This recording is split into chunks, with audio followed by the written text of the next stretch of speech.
Assalamualaikum warahmatullahi wabarakatuh. Video kali ini kita akan membahas mengenai fisika kuantum dengan tema dasar-dasar kuantum. Nah, apa perbedaan mekanika Newton dan kuantum?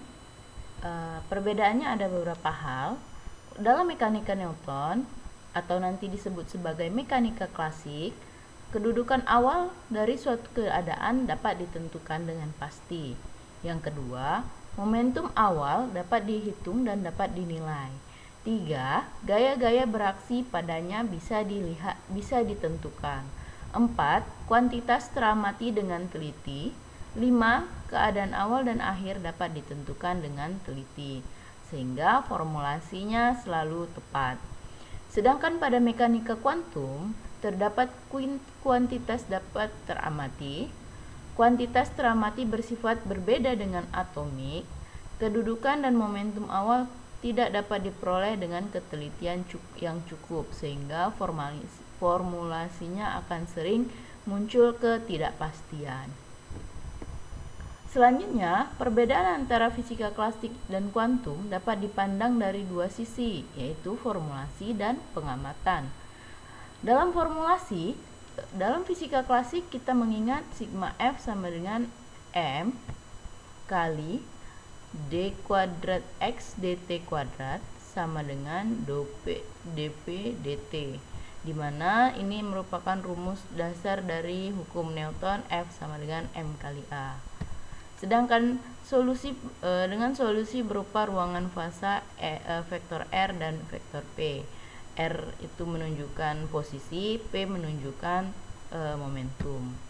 Sedangkan pada kuantum, formulasinya sering dituliskan bentuknya H bar kuadrat per 2M nabla kuadrat tambah V vektor R T psi R vektor RT sama dengan E psi R vektor RT, sehingga dengan solusi psi RT disebut sebagai fungsi gelombang, vektor keadaan atau amplitudo probabilitas. Fungsi dari psi tidak memiliki makna fisis, namun dari fungsi psi tersebut kita bisa mendapatkan informasi fisis dari fungsi tersebut. Contohnya, kita tidak tahu maknanya dari fungsi itu apa, cuman kita bisa mengetahui informasi fisis bahwa fungsi ini tergantung terhadap jarak dan waktu. Selanjutnya, pengamatan. Dalam mekanika klasik, hasil pengamatan persis sama dengan hasil formulasi, artinya pengukuran dianggap tidak mengganggu sistem. Sehingga ketika kita mengukur suatu keadaan dan dimasukkan ke dalam formulasi atau rumusan, maka hasilnya akan selalu tepat. Sedangkan pada kuantum, pengukuran akan mengganggu sistem, sehingga hasil pengukuran selalu mengandung ketidakpastian terhadap nilai sesungguhnya. Maka sering muncul dalam fisika kuantum faktor ketidakpastian Heisenberg. Nah, nilai dari fungsi psi vektor RT pangkat 2 menyatakan fungsi probabilitas sesuai dengan interpretasi dari Born, dan antara variabel konjugat memenuhi ketidakpastian Heisenberg, di mana delta R delta P lebih besar dari H bar per 2 atau delta E delta T lebih besar dari H bar per 2. Nah, fungsi gelombang. Agar dapat menggambarkan sistem fisik secara mudah, fungsi gelombang psi harus memenuhi syarat-syarat berikut. Pertama, invarian atau tidak berubah terhadap perkalian dengan sebuah skalar, sehingga fungsi psi dan A psi, di mana A adalah elemen bilangan konstanta, menggambarkan keadaan kuantum yang sama. Yang kedua, invarian terhadap pergeseran fasa, sehingga E eksponen I delta psi, di mana delta itu adalah elemen bilangan real, bermakna fisis sama dengan fungsi psi itu sendiri. Yang ketiga, memenuhi persamaan limit X menuju tak terhingga pada fungsi psi kuadrat sama dengan 0, atau fungsi psi konvergen pada X menuju tak terhingga. Yang keempat, bersinambung atau kontinu, dan mulus atau smooth pada seluruh ruangan. Selanjutnya kita bahas mengenai operator. Operator adalah instruksi matematis yang jika dikenakan pada atau dioperasikan pada suatu fungsi, maka akan mengubah fungsi tersebut menjadi fungsi yang lain.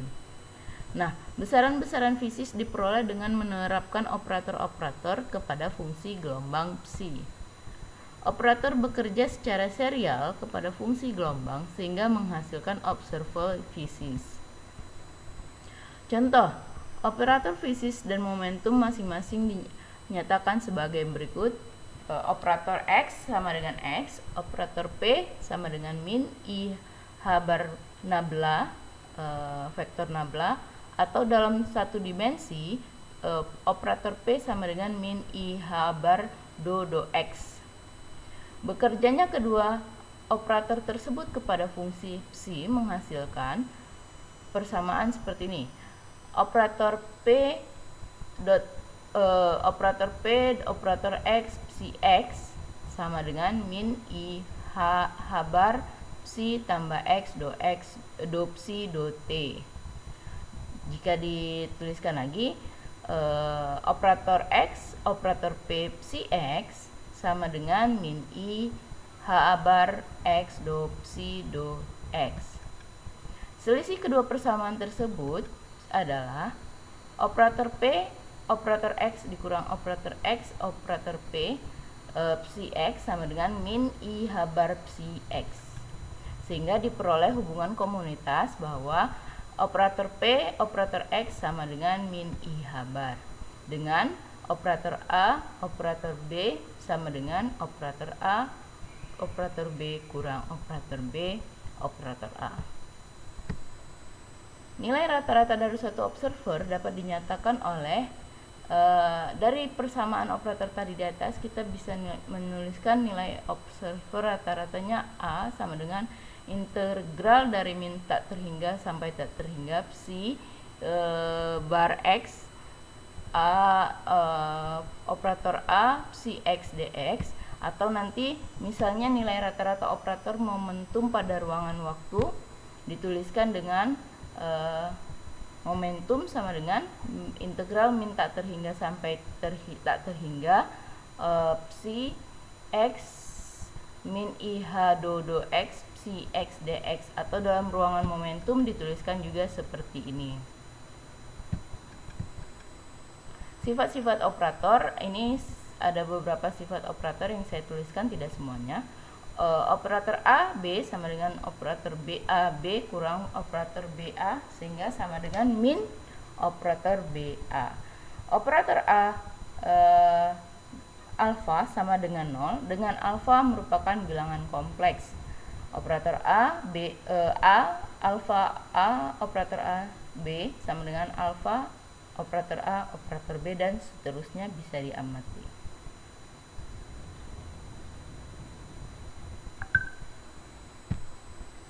Dengan memanfaatkan hubungan aljabar di atas dan hubungan komutasi operator posisi dan momentum, diperoleh hubungan yang bermanfaat berikut, di mana operator X, operator P tadi adalah IH bar, maka operator X, operator P kuadrat sama dengan operator P, operator X, operator P tambah operator X, operator P, operator X sama dengan 2IH operator P.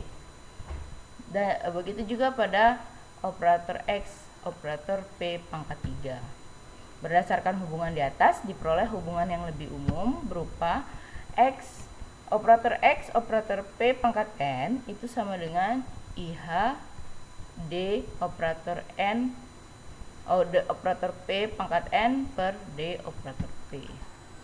Mungkin itu sedikit penjelasan mengenai dasar-dasar kuantum. Lebih dan kurang saya ucapkan terima kasih. Assalamualaikum warahmatullahi wabarakatuh.